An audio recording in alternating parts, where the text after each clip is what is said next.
De retour dans l'Africa News pour la deuxième partie. Nous sommes toujours en compagnie de Candide Okeke, directrice de cabinet du président national de l'APARECO, Kerwin Maïzo, analyste politique, et de notre éditorialiste Malik Hacher.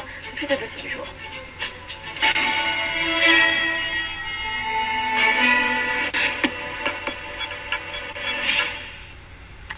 Lancées le 31 juillet 2016, les opérations de refonte du fichier électoral comptent à ce jour plus de 21 millions d'électeurs enrôlés en République démocratique du Congo. La fin des opérations est prévue en juillet 2017 en vue des élections présidentielles et législatives fixées au mois de décembre 2017. Conformément à l'accord de la Saint-Sylvestre, le processus électoral fait pourtant face à plusieurs défis sécuritaires et budgétaires. Reportage de notre correspondant Jacques Amboka, commenté par Birama Sandera. La présidentielle, les législatives et provinciales en République démocratique du Congo sont prévues en décembre 2017, conformément à l'accord du 31 décembre signé entre la majorité présidentielle et l'opposition. La classe politique avait, lors des dialogues politiques que le pays a organisés, décidé de la refonte totale du fichier électoral jugé corrompu. Bien avant la tenue des dialogues, la Commission électorale nationale indépendante, CENI, avait déjà entamé les opérations d'enrôlement. Lancée le 31 juillet 2016 dans la province du Nord Ubangi, 8 mois après le début du processus, la CENI a enrôlé 21 millions de Congolais dans 12 provinces sur les 26 que compte le pays. Selon la CENI, les opérations d'enrôlement dans la capitale seront lancées dans quelques jours. 4 à 6 millions de Congolais sont attendus pour être enrôlés à Kinshasa. Le processus d'enrôlement est jugé positif par une bonne partie des acteurs politiques qui saluent la détermination de la CENI. En revanche, il existe toujours des obstacles majeurs, notamment l'insécurité dans certaines provinces et le budget. J'ai une inquiétude parce qu'il y a l'insécurité qui s'est élevée dans le Grand Kasaï. Ça aura certainement de l'incidence négative sur le déclenchement de l'opération normale de la RDC, parce que je ne vois pas quelqu'un se réveiller le matin, aller se diriger au centre d'enrôlement lorsque ça crépite, lorsque ça tire des pas. Les milices de Kamwena Zapu dans les Kansai, les Bundu Jamayala dans le Congo central, des Maïmaï et plusieurs autres groupes armés à l'est du pays, autant de zones de troubles qui risquent d'affecter le processus d'enregistrement et les élections proprement dites. Hormis le défi sécuritaire, le budget pour la réalisation des scrutins est une question cruciale. En déclarant devant la presse l'incapacité du gouvernement congolais de mobiliser les fonds nécessaires en vue de l'organisation des élections en décembre 2017, le ministre du Budget a jeté le pavé dans la mare et sémé les doutes dans les esprits des Congolais.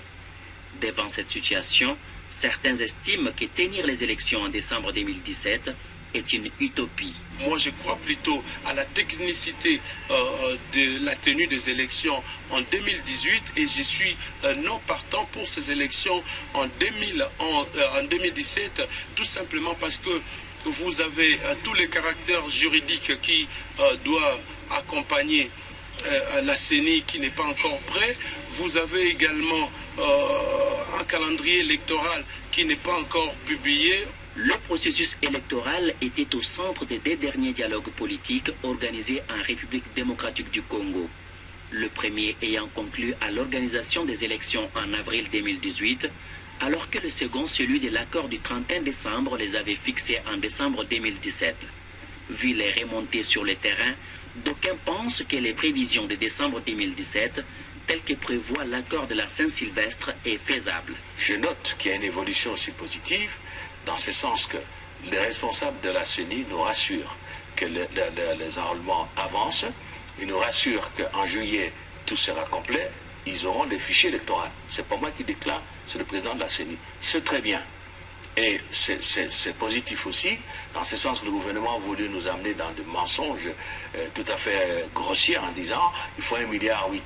La CENI, le président de la CENI a recadré les choses, qu'il nous faut grand maximum 500 millions poussières de dollars pour la présidentielle, législative nationale et provinciale.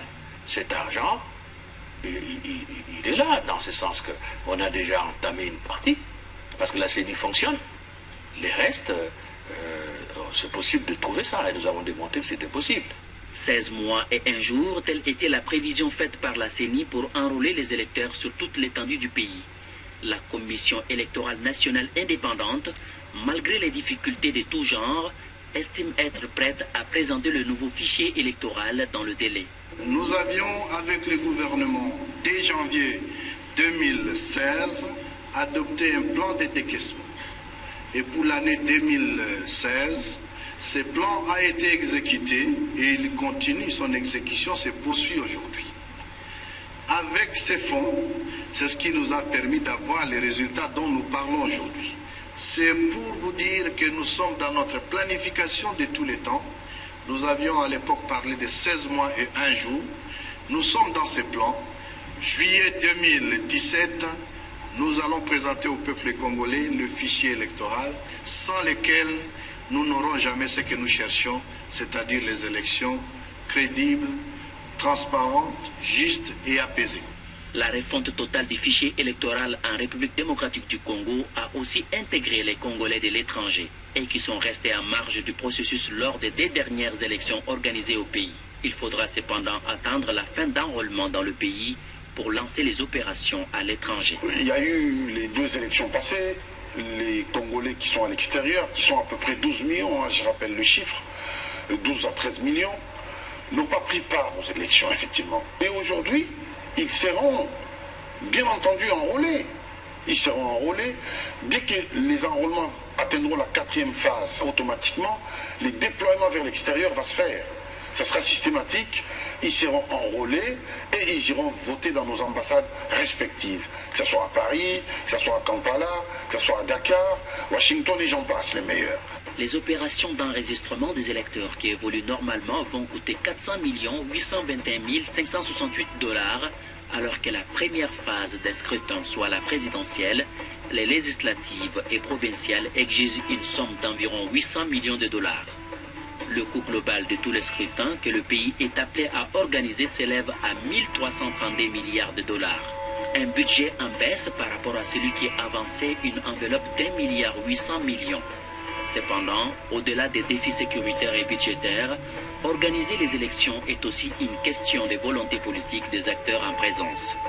L'évolution de la situation politique en République démocratique du Congo révèle des signes de manque de volonté de la classe politique.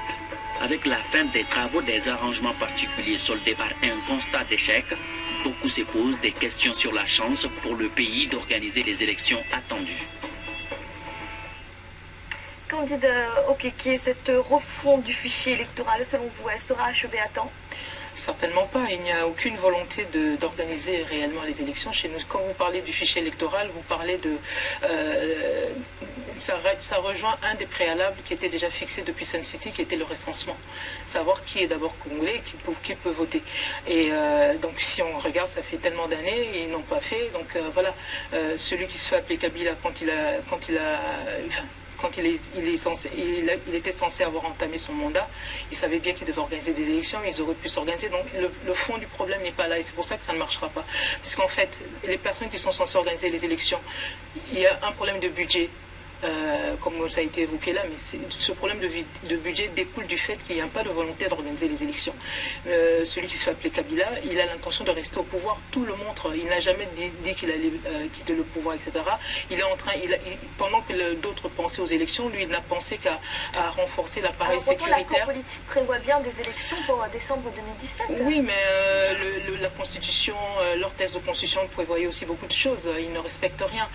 La volonté d'organiser les élections ne sont pas... Et d'ailleurs, à propos du fichier électoral, je vous ai amené un document qui vous montre le genre de choses qu'on peut constater déjà chez nous et qui montre bien le fond du problème en RDC, qui est le problème de l'occupation et de la balkanisation. Là, vous avez un document, vous avez un sujet rwandais avec ses documents, sa carte d'électeur du Rwanda, sa carte de cotisation aux impôts au Rwanda, et il fait une déclaration de pièces, de perte de pièces, comme citoyen congolais, et à partir de là, il a la carte d'électeur congolaise qui automatiquement fait de lui un citoyen congolais. Ce problème-là, il y a des fraudes massives déjà à ce niveau-là. Le fichier électoral dont vous parlez là ne vaut rien puisqu'on a beaucoup de ces cas-là. Ce processus d'enrôlement-là, vous dites déjà qu'il y a biaisé.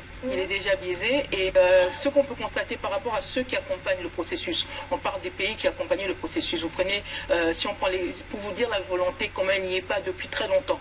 En 2006, on avait le Comité international d'accompagnement de la transition, le CIAT. Il y avait plusieurs pays qui étaient censés accompagner la transition. On a eu des élections, on a eu une carte électorale, enfin une cartographie des élections qui a été dressée, etc. Et parmi ces pays, il y avait l'Angola. Il y a eu des bureaux de vote dans la région de Kaemba. Peu de temps après, l'Angola a décidé a dit que Kaemba faisait partie de l'Angola. Mais Kaemba fait partie de la RDC. Pourquoi au moment où on mettait des bureaux de vote à Kaemba, l'Angola qui faisait partie du Comité international d'accompagnement, ils n'ont rien dit? C'est pour vous dire, même les personnes qui sont censées accompagner ce processus, que ce soit au niveau de la communauté internationale, même certains pays africains ne veulent pas qu'il y ait réellement des élections. Kiawin Maïzo, qu'est-ce que vous en pensez? Il y a un manque de volonté qui fait que justement on prend comme disait encore Dido Keke, peut-être des excuses avec le budget. Il y a un manque de volonté, mais criant et terrible. Le problème du Congo actuel, ce n'est pas qu'on verse dans un électoralisme de mauvaise loi. Le problème du Congo, c'est qu'il faut d'abord retrouver la souveraineté perdue de ces pays. Lorsqu'on regarde le Congo, c'est quoi? Le Congo, c'est pas un État. Le Congo, c'est un État failli. Le Congo, c'est un non-État. Et quand on parle d'État, on regarde les éléments constitutifs. On regarde les pouvoirs politiques, les territoires et la population. Au niveau du territoire, c'est un territoire ouvert à tout vent. On peut entrer comme on veut, on peut piller comme on veut. Au niveau de la population, nous ne savons pas qui est qui. Et l'expression pour résumer la situation est toute simple. On entre le matin rwandais, à midi, on est congolais, l'après-midi, on est PDG, ministre ou président. Ça, c'est le Congo. Au niveau du pouvoir politique, nous avons le pouvoir le plus illégitime de l'histoire politique du Congo. Tant qu'on ne va pas d'abord commencer par reconstruire un État, récupérer la souveraineté du Congo pour après organiser les élections, nous allons faire de l'électoralisme. Ça veut dire que ce processus d'enrôlement, cette refonte du fichier électoral, ça ne sert à rien? C'est un processus éminemment vicieux. Les articles de presse existent, les preuves existent. On avait volé les machines qui fabriquent les cartes électorales, on les a retrouvées au Rwanda. Ça a été dit par tous les médias. Alors, les Rwandais fabriquent aussi des cartes d'électeurs. Un exemple tout simple. Regardez l'enrôlement qu'a fait M. Corneille Nangaa, le président de la CENI. La province du Nord Kivu, parce que il y avait un grand Kivu divisé par 3, la province du Nord Kivu a presque 3 millions d'électeurs. Plus que les grands Katanga réunis. Or, c'est au Kivu on trouve le plus de morts, le plus de déplacés, le plus de réfugiés. Qu'on nous explique d'où vient le surplus. Qu'on nous l'explique. Même un enfant comprendra qu'au niveau de la mathématique, il y a un souci. Après, on va avoir des élections que personne n'acceptera et on viendra donner aux Congolais des leçons. Il ne faut pas organiser déjà des élections comme c'est une gâchette. Mais il ne faut pas mettre la charrue devant le bœuf. Commençons d'abord par reconstruire l'État, récupérer la souveraineté du Congo, et après, on pourra organiser des élections libres, transparentes, démocratiques et propres. Donc ce que vous êtes en train de dire, c'est qu'il faudrait repousser les élections. Décembre 2007, c'est trop tôt. Les Congolais n'ont pas besoin d'élections puisque la priorité, c'est mettre hors d'état de nuire toutes les sociétés multinationales et tous les pays voisins qui ont fait du Congo une vache à lait. C'est ça la priorité. En fait, quand vous parlez de fichier électoral, on parle des êtres humains. Le jour des élections, il faudra encore que ces personnes soient vivantes. Le premier problème aujourd'hui en RDC, c'est déjà la sécurité des personnes, la sécurité des Congolais. Que vaut un fichier électoral si on ne fait que recenser des morts finalement, ou des gens qui seront peut-être pas vivants le jour des élections. Donc il faut revenir au premier problème qui est le problème de la sécurité. Quand on arrive à une situation comme on est aujourd'hui, où il y a même des experts de l'ONU qui se font assassiner en République démocratique du Congo, vous vous rendez compte le degré d'insécurité qui ne touche plus que les les Congolais eux-mêmes, qui touche même les personnes qui sont amenées à venir travailler sur le dossier congolais, etc. Donc aujourd'hui, on ne peut pas envisager dans des pays normaux qu'on puisse parler d'élections dans un tel contexte. Le fichier électoral, comme on vous l'a dit déjà là, non seulement il ne vaut rien finalement, parce qu'en plus il n'y a pas les volontés nécessaires pour ça, mais aujourd'hui les populations sont d'abord en danger parce que le pays, il y a un processus d'occupation et de balkanisation du pays qui fait que tout ce qu'on met là, c'est pour endormir l'opinion, mais la réalité c'est que le peuple congolais aujourd'hui est en danger. Et ce qui se passe, quand j'ai vu dans le reportage, on parlait des groupes rebelles, etc. Le fond du problème, c'est quand je prends le cas des Kamina Sampou, ce sont des Congolais en légitime défense. Monsieur Kamina Sampou a été assassiné. Vous vous rendez compte ce qui est arrivé? Des policiers qui arrivent chez le chef coutumier, qui tue sa femme, qui égorge ses enfants et qui le tue lui-même. On parle de réaction disproportionnée, mais pour le cas de leur chef coutumier, qu'est-ce que vous voulez que ces sujets fassent en constatant ce genre de choses? On pouvait très bien gérer les choses autrement. Il a été assassiné. Les personnes, les Kamina Sampou qu'on présente aujourd'hui comme un groupuscule, ça arrange aujourd'hui la population, puisque M. Kabila, lui, son objectif, c'est de créer le chaos pour mettre en place l'état d'urgence qui permettra de repousser des élections jusqu'à... Alors, on va prendre l'avis de notre invité qui vient d'arriver sur le plateau, Monsieur Patrick Boyo, vous êtes juriste et enseignant, bienvenue. Merci. Alors, on parlait donc de ce fichier électoral, le processus d'enrôlement qui est toujours en cours. Nos invités estimaient que ce fichier électoral est biaisé, qu'est-ce que vous en pensez? Effectivement, le fichier électoral aujourd'hui en République démocratique du Congo est tout à fait en déliquescence, si je peux le dire ainsi. Mais cela relève tout à fait d'un gâchis. Excusez-moi d'être un petit peu peut-être magistral dans mon exposé parce que je sors de l'enseignement de l'université d'Evry pour venir directement dans votre émission.